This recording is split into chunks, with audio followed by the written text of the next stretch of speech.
Hello and welcome to Beyond the Noise, the podcast series from PRWeek. I'm John Harrington, the editor of PRWeek UK, and I'm joined today by my fellow PRWeek journalists, Siobhan Holt, news editor, and Eliza Wiredu, reporter. Hi to you both. How are you? Hi. You well? How are things?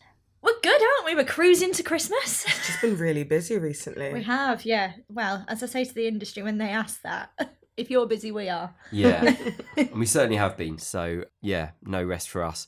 But looking forward to today's podcast, which is not the last of the year quite, but the last time we'll be together in this podcast studio. In 2024. In 2024. So good to see you both. Before we start, I wanted to alert you, not you guys, to our listeners, to PRWeek's New People and Places Awards for 2025, which honours the best workplaces and individuals in UK comms. The standard deadline is Thursday 19th of December, with a final deadline of the 16th of January. Visit www.prweekpeopleandplaces.com. Get those entries in. So, plug over. Let's talk about an important aspect of this year, which has been the creative campaigns. With 2024 almost over, we've decided to take a look at some of our favourite campaigns from the past 12 months. The PRWeek team have been selecting their top 3 brand campaigns from the year as part of a kind of roundup series this month. So we're each going to discuss our top 3, say a bit about why we like them, and discuss what they tell us about campaigns in 2024. So I'm going to go first. So my 3, in reverse order.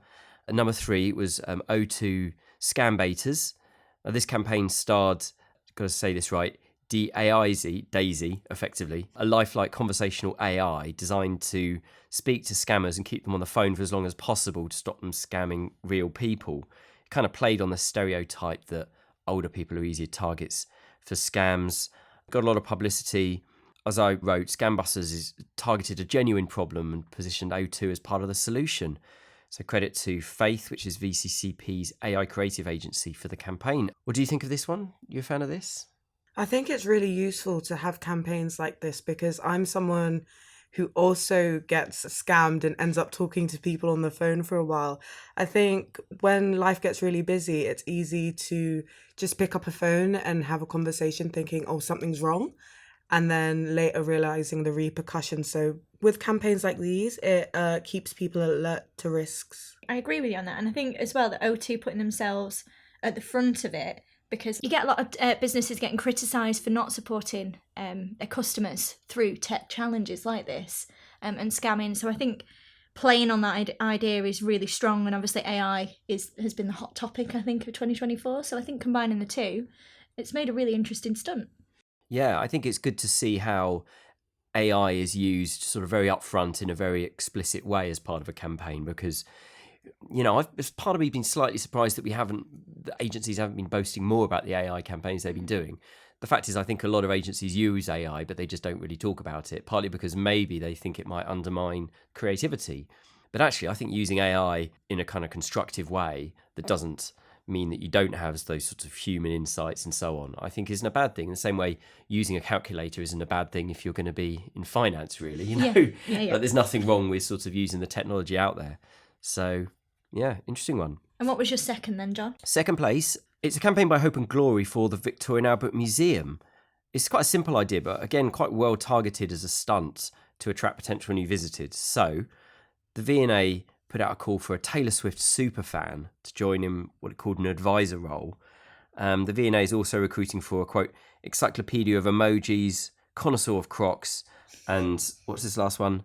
Tufting trailblazer. I don't know what that is. A drag devote. Anyway, I think maybe this is beyond my specific knowledge, but I liked the feel of this. The campaign generated 350 editorial pieces, and there was a particular pickup among millennials and Gen Z. So I think this is a good use of celebrity in a way that was quite punchy and newsjacking, because this is a time when Taylor Swift was in the news constantly. I mean, let's face it, she's never really out of the news. What did you both think? As a connoisseur of Crocs and someone who really, really loves Crocs, I did really like this. Mainly because I felt like it targeted specific people. So it felt like oh, they're actually speaking to me as part of this campaign. And I really like how Taylor Swift's name always gets mentioned in things. I feel like if you mention Taylor Swift's name in something, I feel like 9 times out of 10 it's going to go really well. You're right. I mean, I actually went to the V&A around the time this was out, and I do remember being very surprised at how many, because as a museum it might appeal more to a certain age bracket, and I did feel that there was definitely a younger demographic wandering around, and I think it worked. And I think as well the museums had a bit of challenges maybe this year, as many museums have had, to do with sort of the common challenges around appealing to a broader demographic, and also some of the exhibits as well. There's been a lot of news around that. So yeah, I think this was a really clever idea and a great way to broaden the types of people that are visiting the museum. So number one, I went for the CPR bra campaign for St John's Ambulance. So, bit of background to this. Research for St John's Ambulance found people are afraid to give CPR to women because they're worried about touching them inappropriately, even in life or death situations. So, working with the agencies Revolt and Fight or Flight, they basically released an educational bra designed to remind people of the steps they need to take when dealing with a cardiac emergency. The coverage of this was really, really big. Fight or Flight said the campaign went, quote, far beyond our wildest dreams, with blanket coverage across the nationals. I mean, again, I think this is a good campaign because it centres on a simple idea, but one that directly addresses a serious problem and found a really creative solution to that problem. Any thoughts on this one? I think I also really like this campaign because I didn't realise the research before it came out, and I didn't think people would have an issue touching a woman if she needed CPR, because obviously it's an urgent situation and you kind of need to act now. So I really appreciate the fact that they're bringing this to the forefront and kind of like reminding people that if you're trying to save someone's life, it's okay. Yeah, absolutely. I gave someone CPR this year. Really? Yes, you did, at the Yeah. beach. Yeah, I was walking past Bognor Regis seafront, and did I not tell you this? No, you did not. You Yeah. saved a life. Well, I don't know if I did. Or there was another woman who did it as well. And actually, the two people from basically a guy, he looked like he was really drunk, but actually I think there might have been something else. Yeah. He was walking along and he just sort of collapsed. I thought, oh, the guy's had a lot to drink. It's quite cold. So I called an ambulance because I thought, oh, he could be in danger. Someone could attack him, or he might get really, really cold or whatever. And basically they said, well, we'll take a little bit of time to get there. And in the meantime, I was on the phone to them, and they were saying, right, you and whoever's around you, you need to do this. And they were basically telling you what to do over the phone. Yeah. So it was me, and it was a woman who was walking past randomly as well. And the guy was okay. Oh. When the sort of first aiders came along and a first responder came along as well, it was good. So yeah, I mean, it was quite an experience, really. That's not why I've chosen this, incidentally. No. But I think the thing about this campaign is it's the sort of thing that you don't know you're going to be doing it until you have to do absolutely. it. Nobody wakes up and thinks, I'm probably going to be, I mean, unless you're a medic, you probably don't think you're going to be doing this on any day. So I think to sort of have this stuff there is a useful thing. Absolutely. And it's showing the important work that St John's Ambulance is doing. Absolutely, yeah. Right, Siobhan, tell us about your top 3. Okay, so in at 3, I feel like we should have drum rolls or something with this, guys. So in at number 3, it was the punchy Assume That I Can campaign, which was unveiled ahead of World Down Syndrome Day back in March, so quite a while ago now. But the campaign featured actress and broadcaster Madison Tevlin, who has Down syndrome, but in the video she demonstrated how people shut those like herself out because they assume people with disabilities can't do ordinary things such as drink alcohol, live on their own, have sex, or even swear. And I just think what I enjoyed about it most, apart from it being very punchy and you know, in your face and in the messaging, it sort of really demonstrates, and I think this year we've seen it more than ever, that many brands and businesses are getting their messaging wrong because they clearly aren't involving or even consulting those with lived experiences. And this campaign was a real success because it clearly did. It checked in with those living with the disabilities and spoke to key disability associations. So that was why I picked it at number 3. What did you guys think of it? I remember seeing this campaign when it first launched on TikTok. I was just scrolling and it came up. And I sat there thinking to myself, like, wow, the world's actually really changing, because I thought it was really novel, mainly because it wasn't something that I was used to seeing, especially growing up. There wasn't a lot of people with Down syndrome that had good representation. So seeing this, it kind of made me smile, thinking, wow, purposeful things are happening and things are changing within society. It was that thing of addressing assumptions. And I think also addressing that idea that people with disabilities of any kind, that it should all be about thinking they can't do things and feeling sorry for them, rather than assuming people can do something unless you hear or see otherwise. Yeah, absolutely. Very strong message. My second goes, probably unsurprisingly, but to Specsavers, who has had a big old year, I think we can say this year. Yes. Winning a lot of our awards. And kudos, obviously, to Golin and Tangerine, that are their agencies. But again, this campaign happened back in March. The brand attracted attention when a photo and a video of Specsavers van, apparently, I say in inverted commas, crashed on a pop-up bollard and it went viral. And we were a bit confused as well, and the team were like, is this a stunt or is this not? So they kept us guessing for quite a while. And the vehicle had the words "book an eye test today" on the side. And so, as I say, I had many initially wondering whether it was an accident or just a clever bit of marketing, but eventually the brand fessed up and confirmed that it was a PR stunt and that they parked a van in both Liverpool and Edinburgh. I mean, as a stunt goes, it's probably, not original in some respects, in the sense that we've definitely seen this type of thing before, but I think them playing on their famous tagline, "Should have gone Specsavers," and really sparking the debate made them my second. I think it was clever how a lot of people probably saw that, thought it was real, and thought, "Oh, I know what I can say to this. I'm going to be really funny." So people enjoy thinking that they're the first person to say something that everyone else thinks, don't they? Yeah, they do. Yeah. Because you look at that in a lot of comments on posts and so on, Yeah. and you think of something, "Oh, I wonder if anyone said this," and then loads of people have said it. Yeah. So it's a classic one of those. 100%. And then my top one goes to Currys. Now, you and I fought over this one a bit, John, and you let me have it. I'll let you have this Yeah. one, yeah. Thank you. So, yeah, in the Brat summer that we've had, a video appeared. Well, a lot of videos appeared, didn't they, of sort of where an employee would use expressions and slang favoured by Gen Z, and they were usually more of an older employee, shall we say, walking around. And we had famous ones, like we had some people at a hotel doing one. So there was some real interesting versions, but I think my favourite was definitely Currys, just promoting the retailer's products and just making us all laugh. And I think it's been a tough year, so I think at times this was a nice one to watch, and I've definitely watched it more than once. Yeah, it had good comic timing, didn't it? Yeah. They did it well, and it felt it didn't feel like a sort of dull corporate video or overly polished. I think the sort of not overly polished thing was quite important, actually. Yeah. And I think it gets onto that point of when people are talking about creating videos these days for brand campaigns, I don't know about you, but I feel like I can almost switch off if it's too perfect. If it looks like a corporate video, They've spent money on it. Yeah. It's just not as interesting. Whereas there's something quite sort of amateurish looking in a really good way that's quite endearing and quite funny. What did you think of it, Eliza, being from the younger generation? Personally, this one didn't speak to me, but it was still quite refreshing to watch. And Eliza, tell us about your top campaigns for this year. So I'm going to start in reverse, just like you. So coming in at number 3 was Dove, Code My Crown. As a lifelong gamer and advocate for better representation in the digital space, this campaign spoke to me on a different level. Dove's collaboration with the open source Afro Hair library to teach developers how to code textured black hair for gaming avatars, I think was personally groundbreaking. Mainly because growing up, you didn't really see many video game characters with my hair type or even look like me, and sometimes with like a first person game it does kind of take you out of it, especially when games allowed you to customize your avatar but none of the customizations would ever even like look like me. So I think by giving the developers tools to create more inclusive characters, I think Dove really brought visibility to a neglected issue, and an issue that some people may not think is important at all, but I think the representation is really, really needed in society.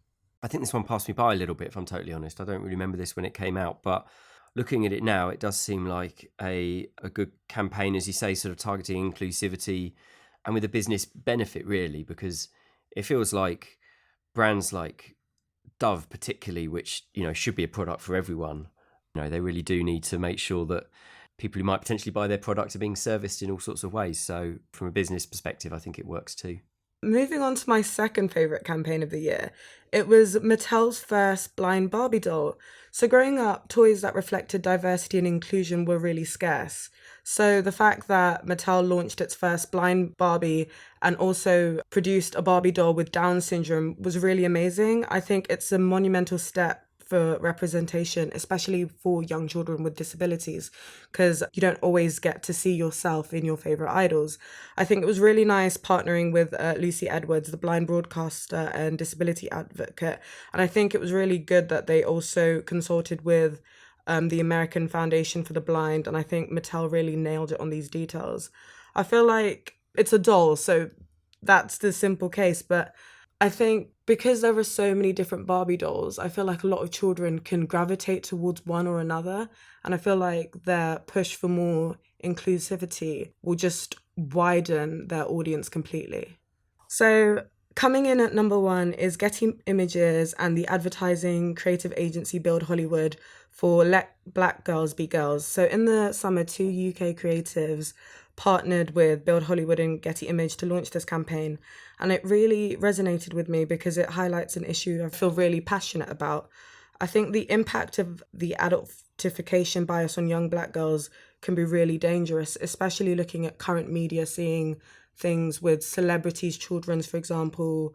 Northwest a few months ago wore a blue dress and it looked really nice. She was just dressing up for Halloween as a little princess, but all the comments on that image were kind of saying that she's too grown, that she needs to act her age. But when you take a step back, she's just a girl wearing a princess dress, and I didn't think there was anything too grown up about it. So I think this campaign really stuck with me because I think sometimes society can be a little bit harsh on young Black girls and kind of push them into a little bit of a pigeonhole and say, this is how you're meant to act and this isn't how you're meant to act. But I think we just need to remember that they're still children and it's okay to still be a child. I mean, what do you think about the sort of the business side of these things? Because it's obviously a good purpose campaign, but one of the debates, we've been having a lot this year, in the last couple of years really, is how sort of purpose is moving beyond sole sort of purpose campaigns, if you like, to those that have a business benefit. Because what do you think is in it for Getty from a business point of view with something like this? I've not seen every single image on Getty, but I feel like sometimes their pictures aren't the most diverse. Mm-hmm. And I think that's not down to them. They're just the publishers of these photos. But when you scroll through it, you can really see the lack of diversity. I think partnering with the creatives and the agency, they were really able to spotlight a new outlook, which I really appreciated. And it does really impact their D&I, especially when a lot of businesses are moving away from focusing on that topic. Okay, staying with creative campaigns, each month the PRWeek team picks our 5 favourite campaigns and we ask readers to vote for the one they like the best. We round up the winners each month from January to November. In an article this week, I thought we could discuss them all if this isn't too over the top. So let's have a go at this. So in January, the winner was a collaboration between Gymbox and Morley's that saw the takeover of a chicken shop that included music from a DJ, an assault bike challenge, and a host of giveaways. This struck me as one of those kind of intriguing brand collaborations this year, and it seemed to work, this one. There does seem to be a lot of brand collaborations continuing. This has been a big theme for the past couple of years, I think. Do you have any sort of thoughts on this one? I think it's just a really good way to target 2 very different audiences and really bring them together. I think it's a tale as old as time and it just works. Yeah. I think it's really interesting because I think it builds trust in both of these brands. As someone who's never really looked into Gymbox but knows a lot about Morley's and knows a lot about their chicken, I was like, oh, that's quite interesting that you'd work with this company. So in turn, I actually started looking into what Gymbox had to offer, and I thought it was really cool. So the PR had worked. The PR had worked. There you go. So February's winner was Saltbomb for Lush, which tapped into interest in the Netflix film Saltburn and its memorable, let's say, bath scene with a salty new bath bomb. I won't dwell on this campaign particularly, but I think as far as newsjacking goes, it's pretty good. And newsjacking has again been a big theme this year, which we'll talk about a bit later on. Any thoughts on this campaign? Well, not quite on this campaign, but it does, just a warning to everyone that's going home and watching films with your family this year to maybe give the review a read. I've known a few of my friends made that mistake and might have watched it with their parents. But on the actual campaign, I think, the newsjacking definitely it's just been such a big theme, hasn't it, as you say. And this one was really massive in February. I think we all forget how big it was at the time. Yeah. I think it slightly overshadowed Valentine's Day, weirdly, actually. Did it? Yeah, we had a lot of really weird campaigns at that time of year. I remember our roundup was a bit odd at the start. But yeah, I think jumping onto shows that are on Netflix and Amazon and things like that are a very good way to get a good stunt going. Yeah. Well, on that point, it's interesting that our communicator of the year, Sir Alan Bates, the post office campaign, this seems weird to talk about. I know, these it's a very weird switch, but go with it, John. Bear with me. You know, in a sense, that was propelled by the power of an entertainment series on ITV. Yeah. So it does show that the power of, and I guess you could call that a traditional entertainment series because it was on a terrestrial TV channel, but actually it's the same principle, that when you get these different types of media working together, they can really sort of feed into each other and propel something in terms of publicity. So there's an interesting sort of side point, but yeah, nice one. March's winner, kind of similar in a way. It's jumping onto something that was in the news. It was the London Dungeon, which hired the young actor who played the unknown from the viral Willy Wonka's chocolate experience. If you remember, this was the hilariously disappointing live event based on Charlie and the Chocolate Factory, which was written in AI. And this character, the unknown, who basically had a kind of silver mask on, and you couldn't see this person's face, sort of appeared and petrified the people who were presumably puzzled and maybe angry in this Willy Wonka experience. So effectively, the London Dungeon found out who the actor was who played this character and got them down to the London Dungeon for a trip and to sort of get involved and do some spooky things down there. So what do you think of this, and what do you think of Newsjacking? Well, I think with the challenges that we've seen this year, we've still got the ongoing cost of living crisis, geopolitics, wars, etc. I think... Come on, Siobhan, we're trying to keep this upbeat. Sorry. It is upbeat. I think comms has relied on humour, and I think we definitely saw that at Cannes. And I think, I'm going to make a prediction here, guys, I think we're going to see it more next year at Cannes. I think it's just something that gets people chatting and gives a nice happiness to it, if that sounds a bit contrite. But, you know, it can get quite dour in that news. And so I think the press are looking for those novel stories, and PR can really provide that. And I think that's what these last few have shown. Yeah, I think that's right. I think, you know, the press are looking for anything that isn't doom and gloom and sort of in-depth political stuff, turmoil and controversy and all of that, because you do need that light relief. Yeah. And popular entertainment is often where that comes from. So it didn't stand out to me as much because I feel like with these you have to be in the know, and although the press was in the know, most consumers wouldn't have been and would have just seen this as a strange addition to the already strange London Dungeon. I know what you mean, but I think when this was popular, it was really popular. For a few days, this was a really big story. It was on Have I Got News For You? It was all over the tabloids.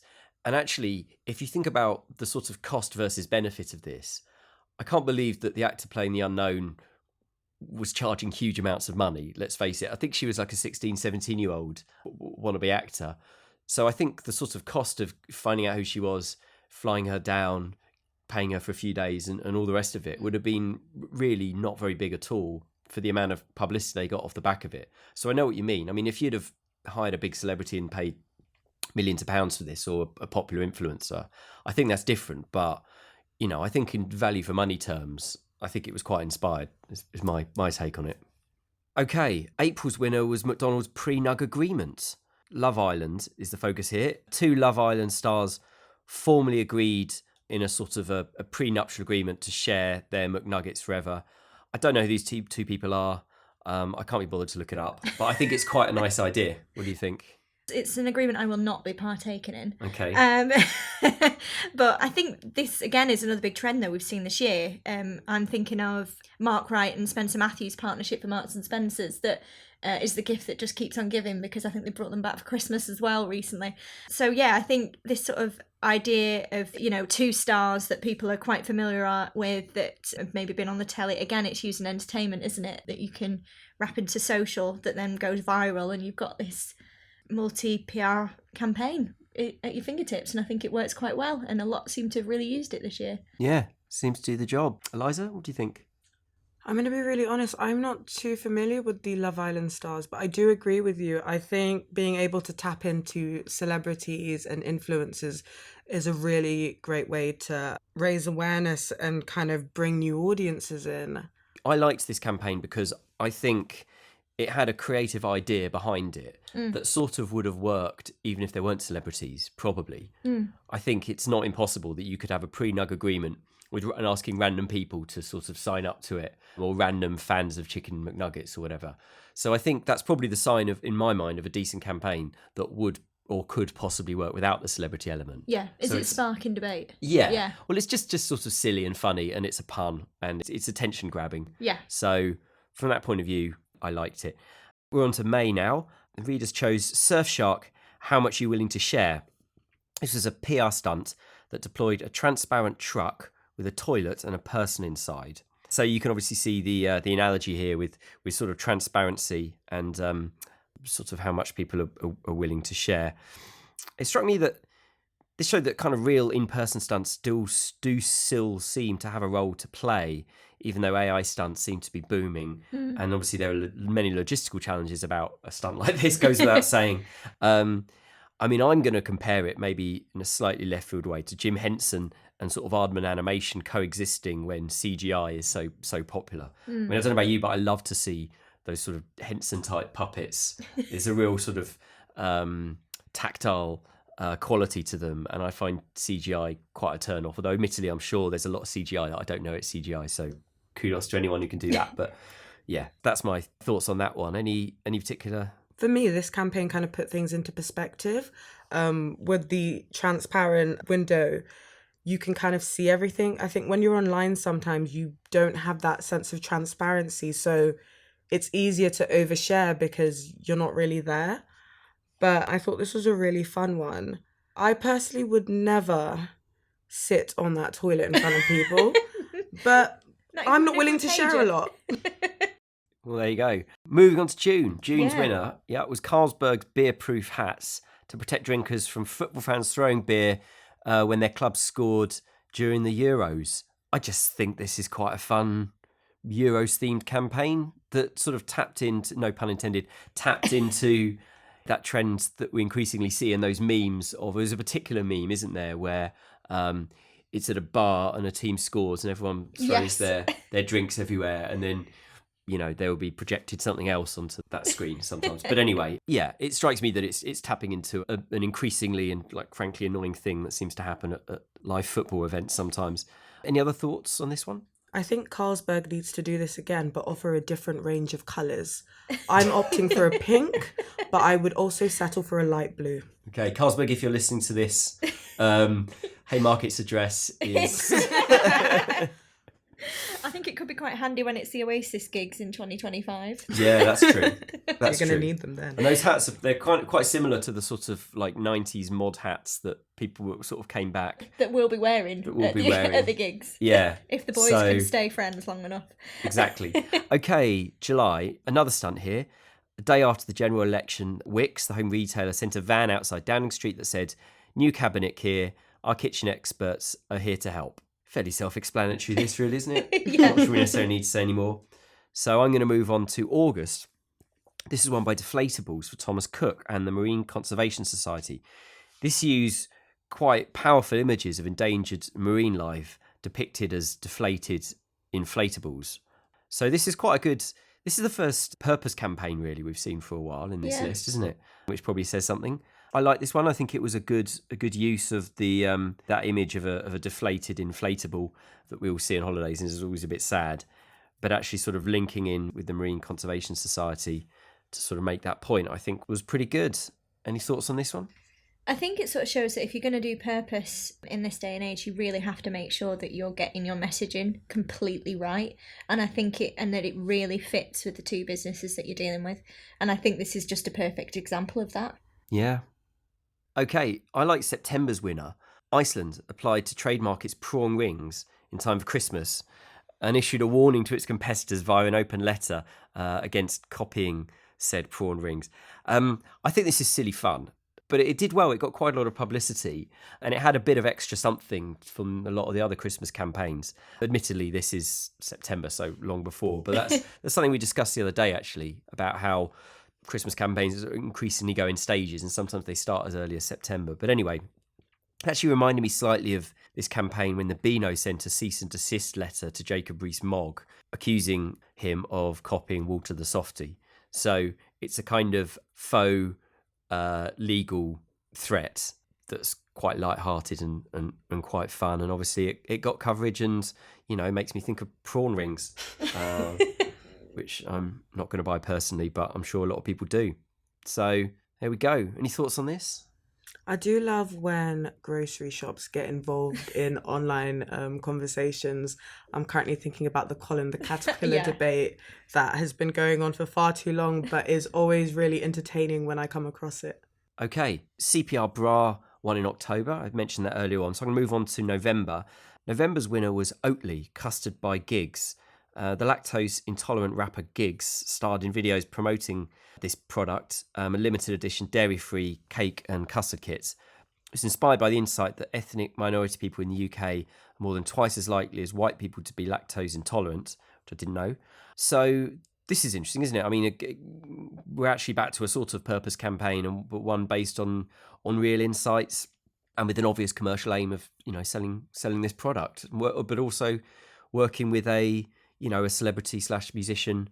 So quite an interesting mix of campaign genres there, really. What do you think of this one?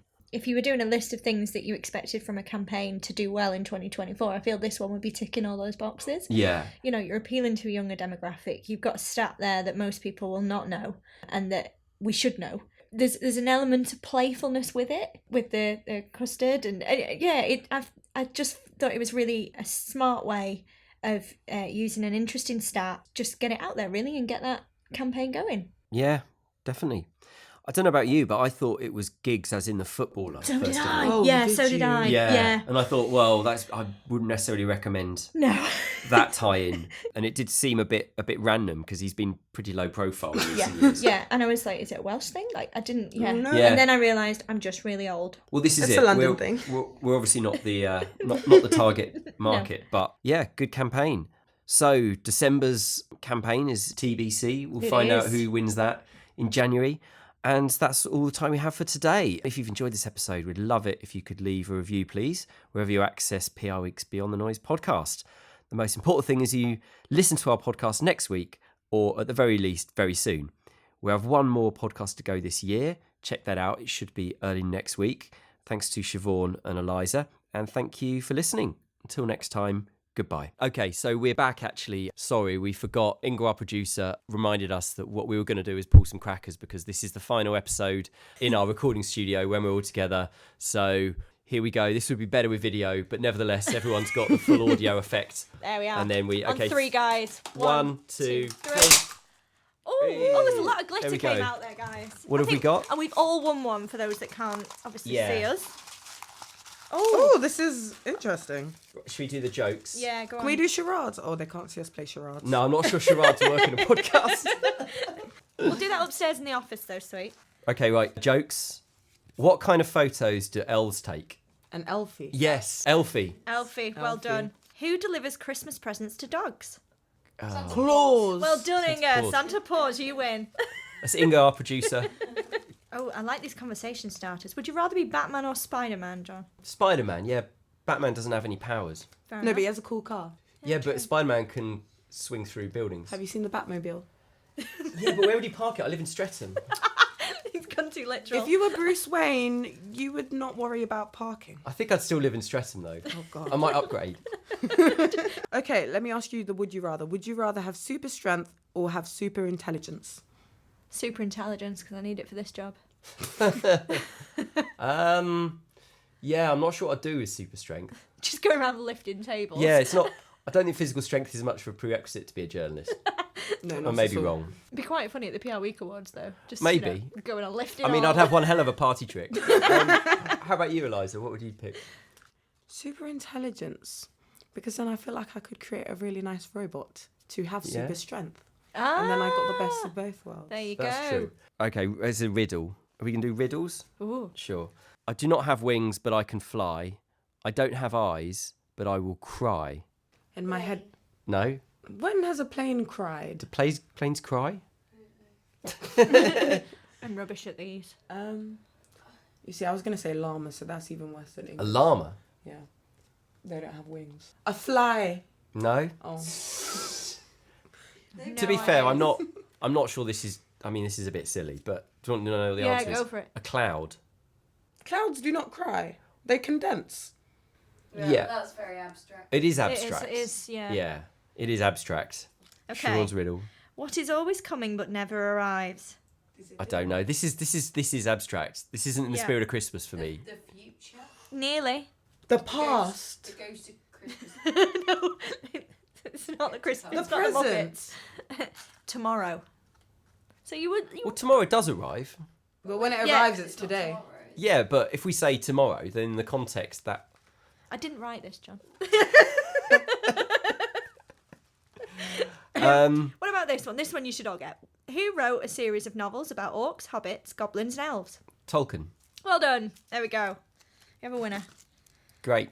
Do you think anyone is still listening to this? by this Probably point? not. Probably Probably not. not. But anyone who is, extra special, happy Christmas. Yes. And we wish you a wonderful festive break, fantastic New Year, and we will hear from you soon. Yeah, we will return. We will return.